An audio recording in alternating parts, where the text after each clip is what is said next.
Tap into the minds of the innovators and the Mavericks who challenge the status quo with new ideas, systems, and solutions. Welcome to Innovation Mavericks. Welcome to our vlog, Innovation Mavericks. I am thrilled today to have with me Mitch York. Mitch is not only a dear friend, but he is certified in EOS and is an EOS coach, Entrepreneurial Operating Systems. And that was transformative here at our firm, Five Plan Partners. Back several years ago, we embraced it, and we were fortunate enough to meet Mitch York to come in and help us understand how to fully utilize EOS and the difference it can make in our lives, in our business, and in the rippling effect in the community and our clients. Mitch, thank you for taking time out of your busy schedule to be on Innovation Mavericks with me today. It's always a pleasure, Greg. So I wanted to ask questions to share with our viewing audience. We have a lot of business owners and key executives as clients. And in this entrepreneurial world, and the reason we call this Innovation Mavericks is that we have found a huge need for leaders in business to fully understand what's out there. And especially when they start that journey of starting a business, or they've had a business for some time, or they have taken over a business through family, those kind of things. And they're all gung-ho, they're passionate. They have a vision to make the company better. Or new products. There's a whole list of things that they're eager to do. And along the way, they experience frustrations. They experience anxieties, lack of communication. Talk about some of those obstacles that business owners run into, and then also how EOS can help calm that. That's a lot to ask you to talk about. Okay.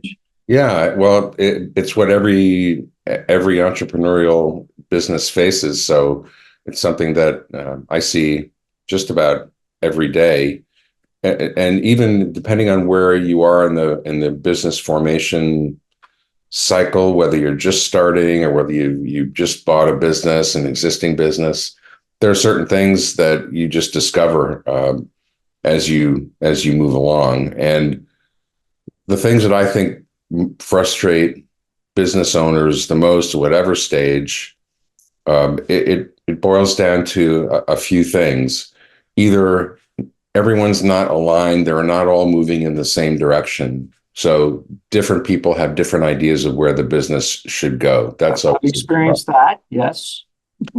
You also have situations where people may not be in the right place.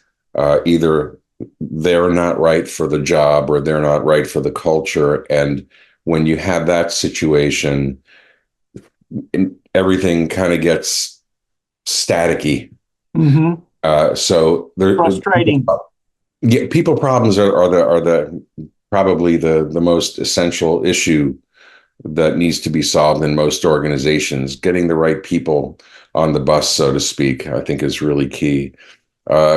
Also, I think a lot of businesses don't have good focus when they start. They try and do too much too fast. So rather than make choices, they just kind of try to just squeeze it all in, have many priorities, too many priorities. You want to have some, but not too many. And that becomes wildly distracting.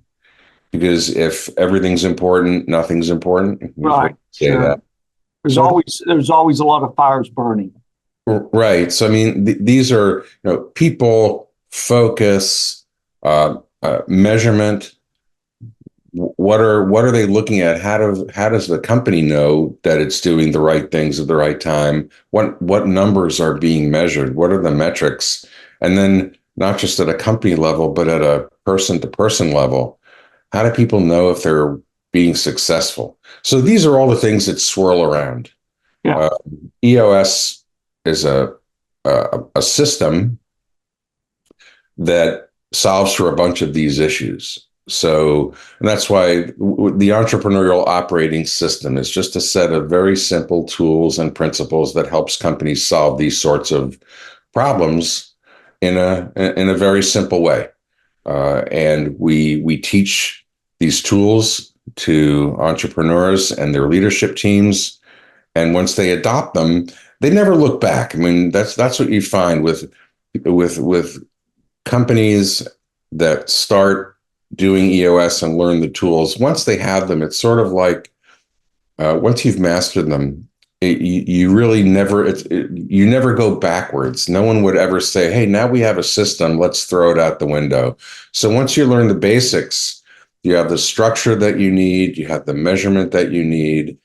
Everybody understands what seat they're in the company and what that means and what they're accountable for. Or as you say, right person in the right seat. Right person, right seat, and that gets everybody moving in the right direction. So that's a pretty broad scope, but that's really what it amounts to. Talk a little bit about, at some point, though, the leadership has to embrace it. It's not something you can piece together. It's not something you can read a book, just one book on and go, "Oh yeah, I've got this down." You're quite right. It starts with the leadership team. So every company has a group of people that are in charge of its major functions. That's their leadership team. If the leadership team isn't aligned and moving in the same direction, you can't expect the rest of the organization to do it either. Mm-hmm. So it starts there. Everybody has to be in sync. And what we often talk about is when I'm together with a leadership team in an EOS session, we can have very frank, open discussions. It can be free-flowing debate. It can be emotional at times. The key thing is that we're there, and the leadership team is there to make decisions about what are we going to do in the next 90 days? What's going to be our 1-year plan, 3 years, whatever it may be.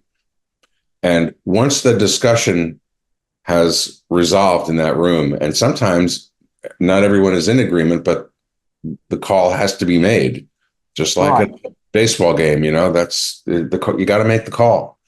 When they leave that room, everyone has to be of one voice, one vision, one voice, one team. And the worst thing that can happen is when someone on the leadership team fractures and goes back to their team and communicates, "Well, I didn't want to do it that way, but Greg said that's the way we're going." So you can never do that and have a successful company. That's a poison pill. So it starts with cohesion on the leadership team, and that's the most important thing. And I've worked with many teams where someone where the owner really felt like, "Hey, we need to have more of a systems approach," and the team is on board, but there sometimes is one person or two who just don't feel like, they don't want to do it. They don't want to have the accountability. They don't want to have a system. And EOS washes that out, because ultimately, if everybody's not on board at the leadership team level, you can't go forward. Everybody's got to be in 100%. Yeah. Sometimes you see people who will leave because they just don't believe it. They just don't believe that they should have the structure. But it's up to the owner ultimately. Yeah. Well, and I want to emphasize that, because I had to adjust on that. And the days of me just saying, "Well, I'm the owner and that's the reason we're doing it," those days went away, because it really helped in getting feedback from the other team members to be able to do it. And you're right, we had some people that didn't embrace it as much. But what it also made clear then, maybe we didn't have the right people in the right seats. Yeah. And that came out from those discussions. Exactly. But the ultimate thing is that everyone eventually has to, even if they don't agree with everything, and it's not just about EOS, it's about direction of the company, about decisions that are being made, that the leadership team has to react to the rest of the company in lockstep, and that they all have to be singing the same song.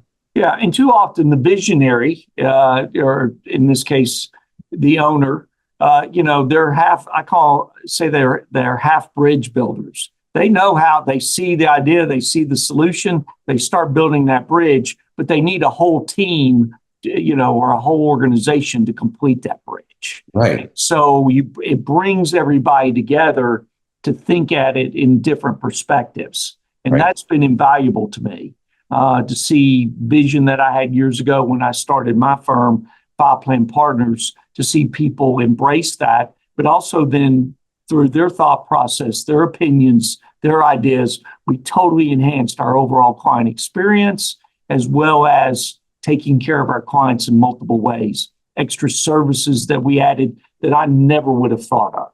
I want to emphasize this applies to pretty much all industries across the board. Can you elaborate on that? That if you're in manufacturing, you're an IT company or whatever, EOS works regardless of what you're in. Talk about that.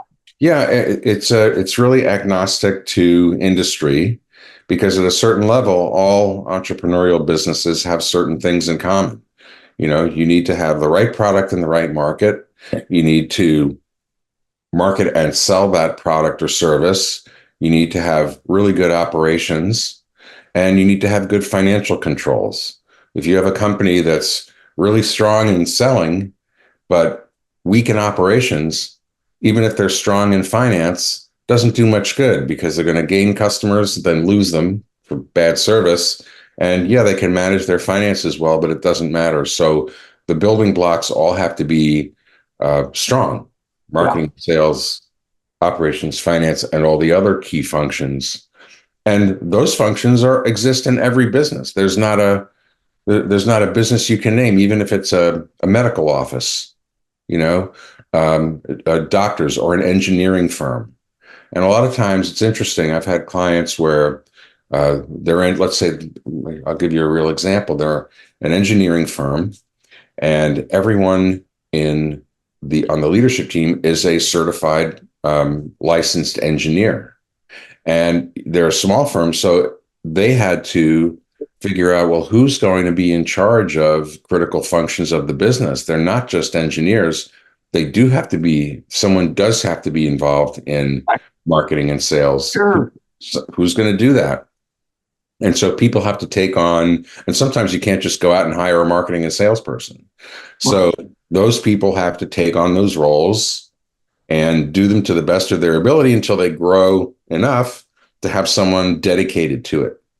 And they do. So, I've had clients, real estate, engineering, medical, consumer products, a pasta sauce company, one of my clients. They make great pasta sauce. Good one. That's great. So they all have these commonalities. Yeah. Yeah. Well, I just wanted to make that clear, because when we're meeting with people and doing business consulting, whether they're starting a business, spinning off a business, in other words, we'll have companies say, we're going to take this department, start a whole new company over here. Mm-hmm. There's a variety of things. They're all different industries, but EOS, because it's the fundamentals of business, works extremely well. Right. And that's where I have people come to me and go, Greg, I am so frustrated. Greg, I wish I'd never started this business. Greg, I've been into this now 10 years, and I'm more frustrated now than I was when I first started the business. As we've grown and added people, and services, it's become a major headache for me. And my response to them is, you need to really look closely at EOS. So they need. You're right. Companies that feel that they need some sort of a system, whether it's EOS or something else. But the key thing is that when things get completely out of control, what's an owner supposed to do to bring it back in? And you have to create kind of a rule book. You have to draw lines around the business and take it from a holistic approach. What are our functions? What are the key functions of the business? Who owns each of those seats? What are our goals in the next 3 months? How do we not have too many of them? How do we communicate? Do we have really good, strong, effective leadership team meetings that follow a specific agenda? Do we have a weekly scorecard of the most important metrics that we follow every week to stay on track? It's really those things. And then once you have those things, these basic tools under your belt, which doesn't take long to do, then you can say, okay, let's establish our vision for the company in the future. A lot of times companies will say, I've got the great vision of what I want and where I want to go with it. And there's no infrastructure to take it there. They're just living day to day, kind of doing the brute force method of getting things done. And those are the people that are working, 80, the proverbial or literal 80-hour weeks, and Right. working harder and getting less out of it. And that's not healthy for those people. Well, and I need to add this too. I know business owners have said to me, well, look, I read up on EOS, and there's certain portions of it I want to implement. I've seen that mistake. Don't try to piece it together. Another one that I've seen, and I'll pay you a compliment here, Mitch, is where the owner is too tight to pay for the certified EOS coach, trainer. And they go, oh, I've read enough of it. I can do this myself. The problem is their team members won't open up to them. This is true. You bring up an interesting point. There are tens of thousands of entrepreneurial companies that use EOS tools and principles selectively. Yeah. And that get a benefit out of it. And many of the clients that I have and have had over the years started that way. They had read Traction by Gino Wickman. They had downloaded lots of tools that are available for free. They started certain things. But here's inevitably what happens. They do those things and it's good, but they do them incorrectly. Right. Or they do them halfway. And the analogy I always think of is, it's like if you're in a boat and you set a course and you drift kind of 1 degree, every day, you're going to end up on a different continent than you thought. Maybe that's what happened to Columbus. Yeah, I don't know, but it's that sort of thing. And when it's really important to get it all together at the beginning and get everybody together on the same page, it can make all the difference to work with somebody that is an outsider, but who knows how to teach and facilitate. Yeah.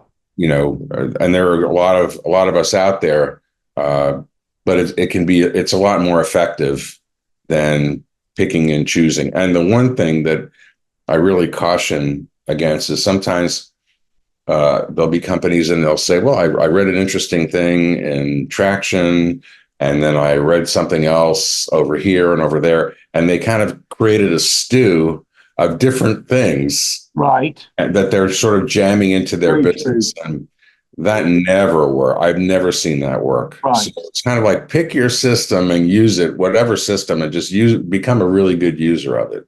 Yeah, you can't use the pie recipe to bake a cake. Right. Or you can't use a pie recipe to, make a steak. Right. So, it's not going to, it's not going to be the same.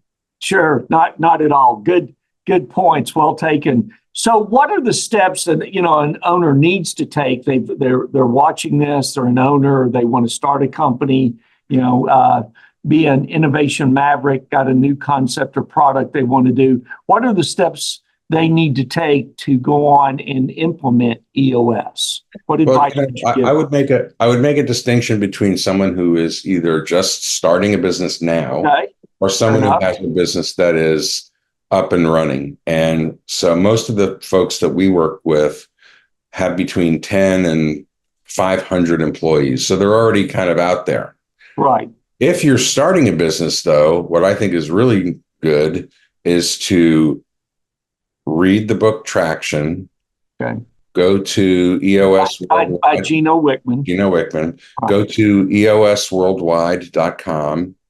And there are lots of resources there that are free And there also is a subscription service where you can download many, many tools and videos. And if you start that at the beginning, it's only going to be helpful. You're not going to be probably able to afford to have an implementer working with you at that stage. Most companies are at a couple $1 million or more of revenue, so that they can justify that expense of having a professional implementer, facilitator working with them. But there's a lot they can do on their own if they're just starting out. If you already are out of the gates and, hey, you have the right product in the right market, but as an owner, you feel like, wow, I know that we can't get to where I want this business to go, then the thing to do is find an EOS implementer just to talk to. And what we do is we sit down with a leadership team, and in a 90-minute meeting, we will show them the tools of EOS, which if they never speak to us again, they'll have a tool set that they can use. Yeah. And then they'll also have a lot of insight to get them started. And if they decide they want that help, it'll be available to them. People can also just email me directly if they want more information of any kind about EOS. My email is mitchell.york@eosworldwide.com. I know, folks, from experience that this is invaluable to anybody with a business or anybody working as a key executive in a business. And I encourage you to look closely at it. So with that said, Innovation Mavericks, we're here to help develop future leaders in business and to also help those leaders and owners already in business to take charge and prove that you can have a very fulfilling life and reduce some of the stresses and anxieties that you've been dealing with. And make it better, richer, and fuller. Am I right? Thank you, baby. Every day, strive to make it better, richer, fuller. There you go. Thank you so much. Title of my book. Have a great week. We thank you. Give us feedback, and we look forward to talking to you. Thanks.